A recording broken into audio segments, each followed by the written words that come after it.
It's not about control. Stand down. It's a relationship based on respect. These animals are thinking, I gotta eat. I gotta hunt. You gotta be able to relate to at least one of those things.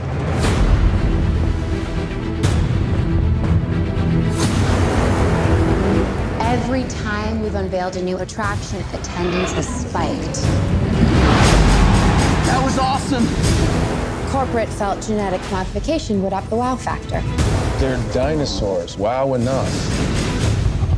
She was designed to be bigger than the T-Rex. What happened to the sibling? She ate it.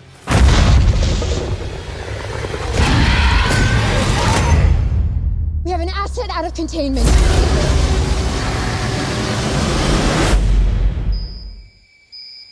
What is that? Her tracking implant, she clawed it out.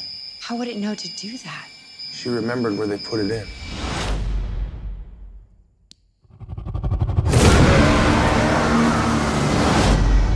Oh, God.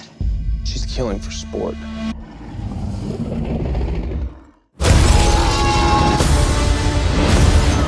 You got 20,000 people. You got no more boats. You don't have enough guns. If we do this my way.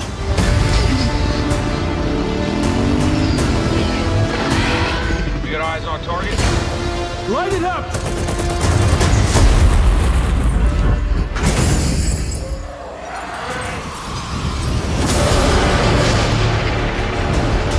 Something's wrong. They're communicating. We're talking about an animal here. A highly intelligent animal.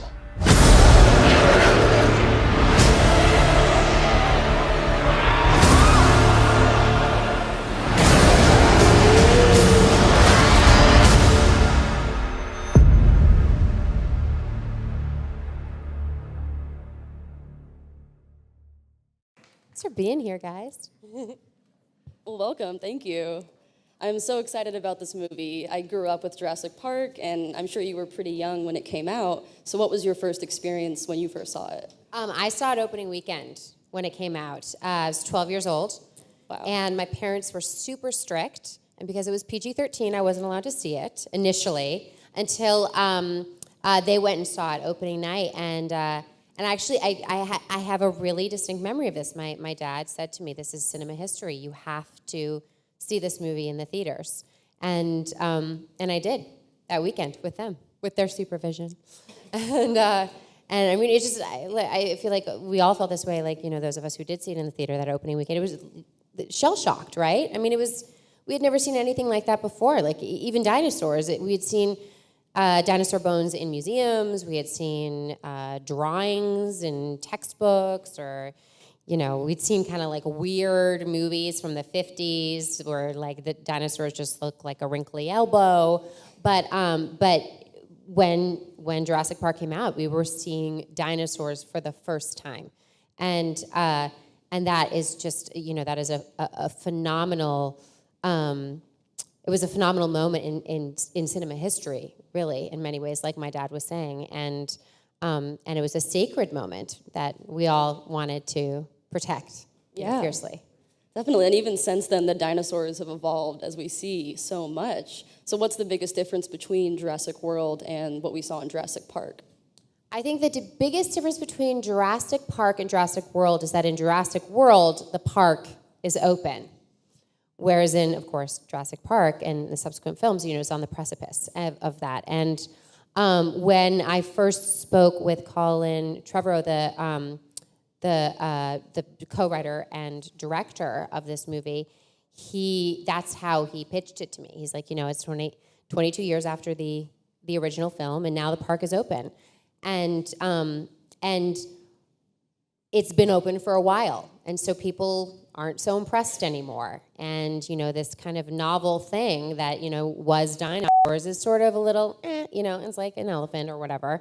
And so my character, Claire, who runs the park, is charged with the responsibility of keeping the park relevant and in order to protect the bottom line, profit. And so then there is this dinosaur, the Indominus Rex, that's created, hoping to kind of capture the imagination of the world and get people to come to the park again. But worse things happen. Yeah, and it's a hybrid dinosaur, so it's worse than the T-Rex, right? Yeah, it's a kind of hybrid of every of a variety of predators, and so therefore there are corresponding exaggerated predator features, and with those features come behaviors and traits. Yeah. Would you say that this is as scary as the original? Because there's some pretty scary moments in Jurassic Park. Oh man, you know what? It's pretty scary. I knew the movie and had read the movie and shot the movie, and I saw it a week and a half ago for the first time, and I was freaking out while I was seeing it, which is so fun because it's when you do a movie like this. Obviously, there weren't real dinosaurs there, so there's a lot left to the imagination, and to get to view this film in a way where I got to be an audience member, where I wasn't just kind of like obsessed with like, oh, my hair looks weird, or like kind of obsessing about my performance. Like I was transported and getting to see these dinosaurs and see the Indominus Rex. I mean, I had seen 3D renderings of the dinosaurs, in particular the Indominus Rex, and Colin was very transparent with us throughout the entire process and very communicative in terms of including us in sort of what his vision was. But you don't really, that's still just like words or images, whereas this is the real deal. So it was very scary. But I will never compare anything to Jurassic Park, ever, because it's Jurassic Park. Yeah. Are there any references or callbacks to the movie? Oh, yeah, there better be. Awesome. Yeah, we couldn't help ourselves, of course. Yeah. I mean, probably one of my favorite ones is just the explanation of why it's called Jurassic World. I mean, this is not just sort of like an arbitrary thing. It's called Jurassic World because Jurassic Park was a PR nightmare. And we don't want to remind people of Jurassic Park. We want people to forget about Jurassic Park. Now they just think of Jurassic World. And the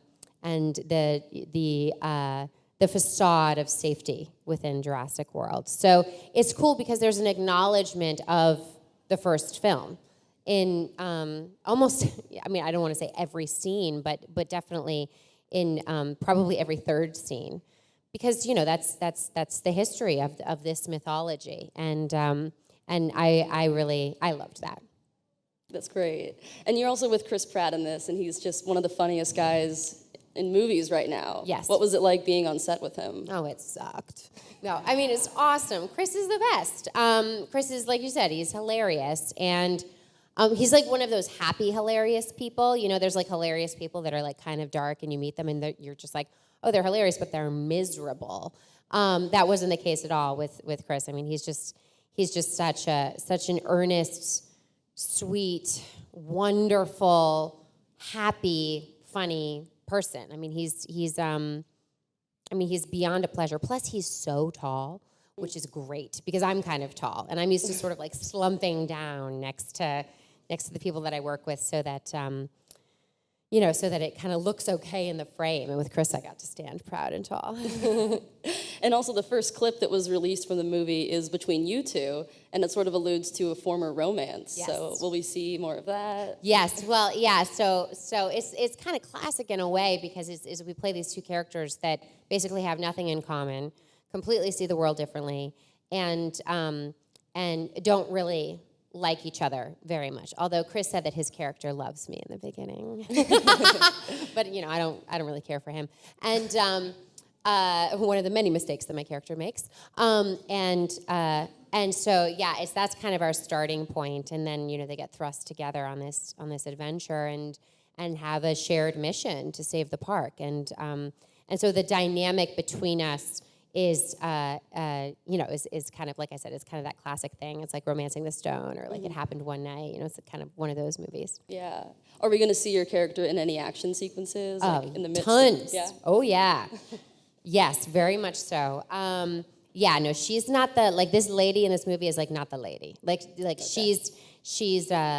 She's misguided. She's myopic. She's intense. She's assertive, and she's heroic.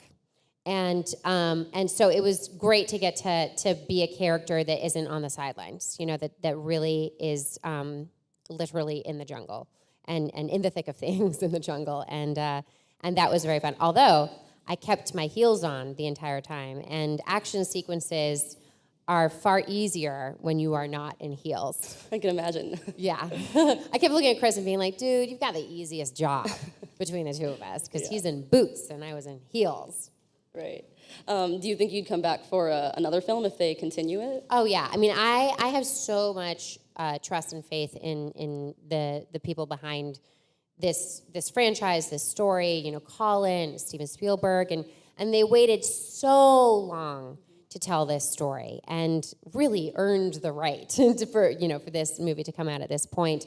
And whatever, I can't anticipate which direction it's going to go in, or if there will be more movies. But if there are, and I get invited, I'll be stoked. If I don't, I can't wait to see the movie in the theaters. So yeah. What would you say is your favorite dinosaur, since there's a lot in this? You know what? My favorite dinosaur, I don't even know what it's called anymore. So it's the way I was raised, it was a brontosaurus, and then it was a brachiosaurus. And then a month ago, I read some article where it says that it's a brontosaurus again, and then my 8-year-old told me that it was an apatosaurus this whole time. So that is my favorite dinosaur, but I don't know what to call it. Is that one in this movie? Do we see it? Maybe. Yes, of course. I mean, yeah. What's a park without a brontosaurus, brachiosaurus, apatosaurus? You know. Right. And we get to see Chris Pratt riding on a motorcycle with flanked raptors. by raptors. Yes. Yeah. Are you on a motorcycle at all? Are we gonna see that? Thank goodness. I was on the back of other kinds of vehicles and driving other kinds of vehicles, but no, I was not on the back of a motorcycle, and I will be forever grateful to Colin for not putting me on a motorcycle. Right. That in heels would be difficult. Deadly, perhaps. Actually, Chris had a pretty bad accident. Oh, really? He was riding on a motorcycle late at night through the jungle, and crashed and was thrown like 25 feet. So he ended up being okay, but scary to say the least. Yeah. Did you have to stop shooting for a while because of that? 10 minutes. Oh, okay.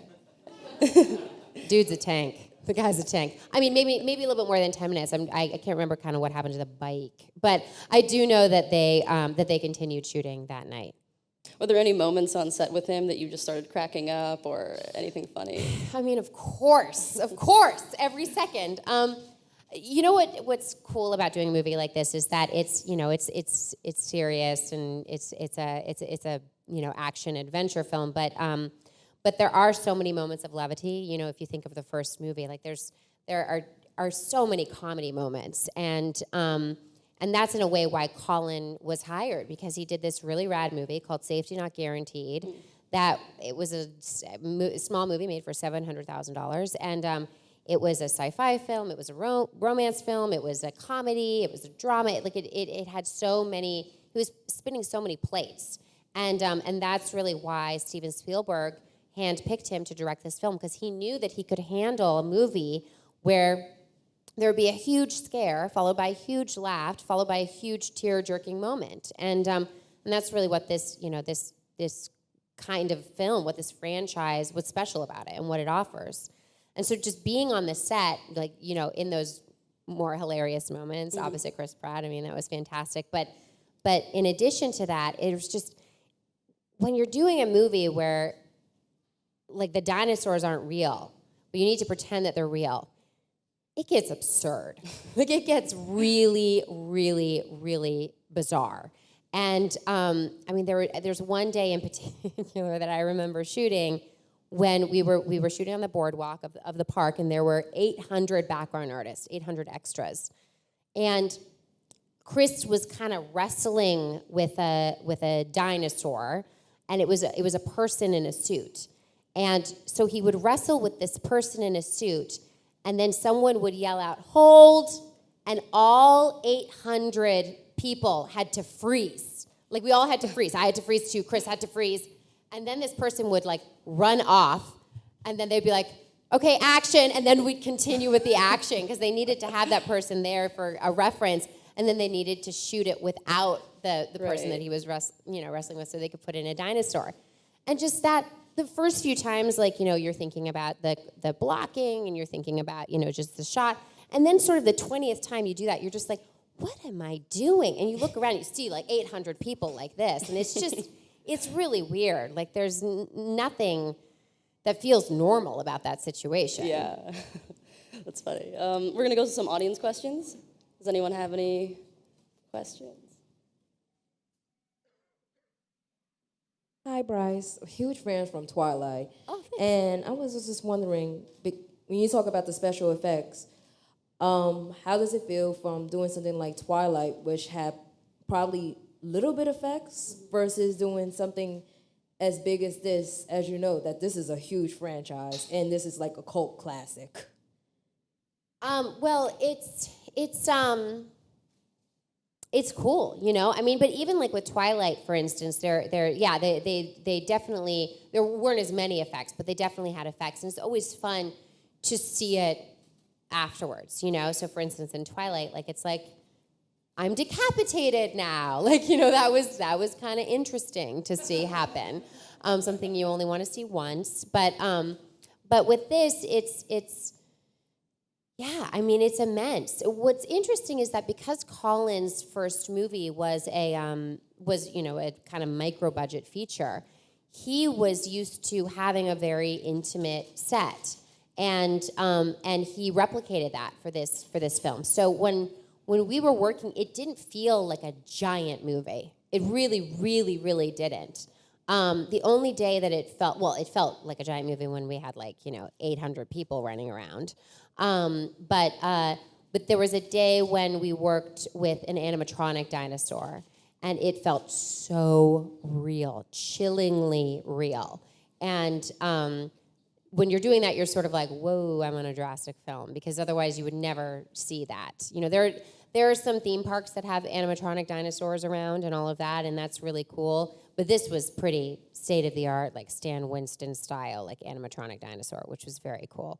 So yeah, doing a movie like this is really fun, because it is, there's something very unique about it, in that there are so many elements that require a lot of post-production and a lot of work after the movie is being shot. Hey, so since this movie has a new dinosaur, if you were making a dinosaur, what would it be and what would you call it? Ooh, well, it kind of goes back to that Brachiosaurus, Apatosaurus, Brontosaurus situation.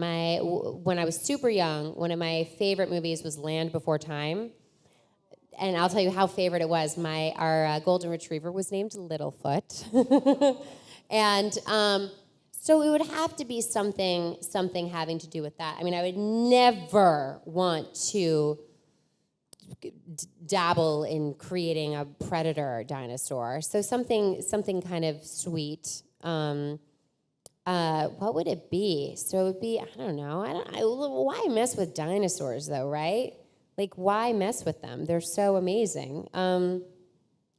Because if you get into a zone where a dinosaur like a Brachiosaurus, Brontosaurus, Apatosaurus, and you make it like a hybrid with a pterodactyl pteranodon. Again, I don't know the names of any of these dinosaurs, so I just list all of them. It's like maybe with wings. Like, is that interesting? But then it sort of gets into like dragon territory a little bit. I mean, that's cool. Yeah. Speaking of dragons, aren't you going to be in the Pete's Dragon remake? Oh yeah, and it was so confusing. So I just finished Pete's Dragon. I was shooting in New Zealand. And I kept doing this over and over again on set. I would just be like, so where's the dinosaur? Where are we looking at the dinosaur? And they kept being like, dragon. It's a dragon. Like, Bryce, that movie is over. You wrapped that film, and now you're making a movie about a dragon.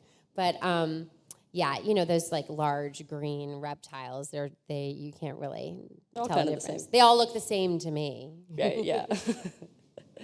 If technology ever brought the possibility to make something like Jurassic World or Jurassic Park, do you think they might look back at these movies to see different pitfalls to avoid so, they can make the park safe? And maybe what's one pitfall that you might see to avoid in the future? A pitfall I think that I would see to like for the future would be to, not make dinosaurs. Like let them lie, 65 million years ago. We're tiny. We're so tiny in comparison to dinosaurs. But kind of speaking seriously on that, I think the role of sci-fi, which is at its heart, this is a sci-fi film, is in culture is not only the what if this was possible, and to kind of imagine that, but also it's a cautionary tale. Isaac Asimov, a brilliant sci-fi writer in the 1950s, said that even though sci-fi writers often aren't taken seriously, they are the philosophers. They are the philosophers of this time, and that is what Michael Crichton was. That's who he was. I mean, he was a scientist. He was a doctor. And he was a sci-fi writer, and he was warning us.